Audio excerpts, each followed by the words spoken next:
update untuk EURUSD. Jadi beberapa hari yang lalu saya pernah update tentang EURUSD kalau misalkan dia akan melanjutkan sesi downtrendnya dia. Dan sesi downtrend itu akan dilanjutkan ketika dia tidak bisa masuk atau break di area 1800 ini.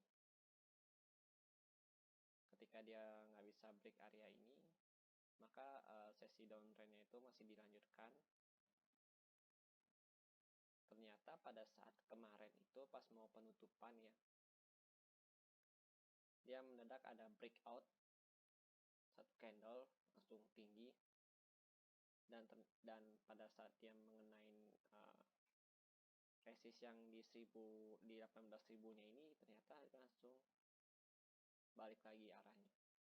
Dia belum bisa menembus si resist yang ini, sehingga di candle 4 jam itu di close pada posisi merah. Saya juga waktu itu semalam ya, kemarin malam itu ada sempat pasang sell limit di sini, dan itu udah ke trigger. Jadi posisi saya masih dalam open posisi sell pada EURUSD ini,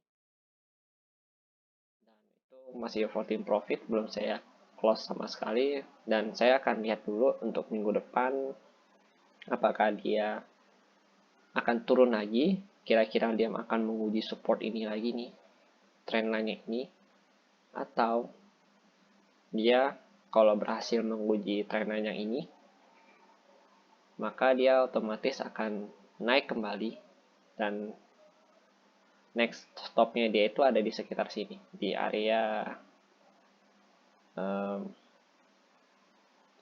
supply-nya dia. Karena di sini kalau dilihat nih teman-teman, sini ada base ya, base kecil begitu dia bentuk sebelum dia turun. Dia sempat ngebentuk base dulu sampai pada akhirnya beneran turun, satu candle break, dia testing base nya lagi, supportnya itu jadi resist, dia tes lagi, baru dia beneran turun. Jadi mapping saya untuk next week-nya itu adalah saya akan perhatiin dulu apakah dia akan pullback ke sini lagi, ke trend yang dia lagi nih di sini. Pasti dia akan pullback ke sini, ada kemungkinan besar. Baru dia akan naik lagi kalau misalkan dia berhasil menguji trend lainnya, dia akan naik lagi. Dan pasti dia akan diuji lagi di daerah sini. Dan ketika dia berhasil menguji daerah sini, ada kemungkinan dia untuk naik lagi ke sini. Karena sini ada sedikit base-nya dia lagi. Pasti dia akan menguji dulu daerah sini, naik turun seperti sideways gitu. Baru kalau dia berhasil lagi, dia akan naik ke sini. Target akhirnya di sini. Tapi kalau dia gagal untuk tes trendline ini, saya masih melihat kemungkinan besar dia untuk turun ke sini, stop pertama dia, lalu yang kedua itu di sini paling akhir. Kenapa saya bilang di situ? Karena kalau kita perhatiin, nah di area 16.154 itu ada support, bisa dikatakan support yang paling kuat ya untuk si EURUSD ini. Kita pakai candle harian ya. Tuh. Jadi selama dia bertahan di atas ini, dia jarang untuk turun. Ada daily support dia lah, ini bahasanya paling kuat. Ada 1, 2, 3. Jadi saya masih expect dia untuk ketika menyentuh support ini dia akan naik dulu, baru kalau misalkan dia mau lanjut turun, dia akan kesini dulu baru dia turun lagi. Atau kemungkinan besar dia turun dulu kira-kira sampai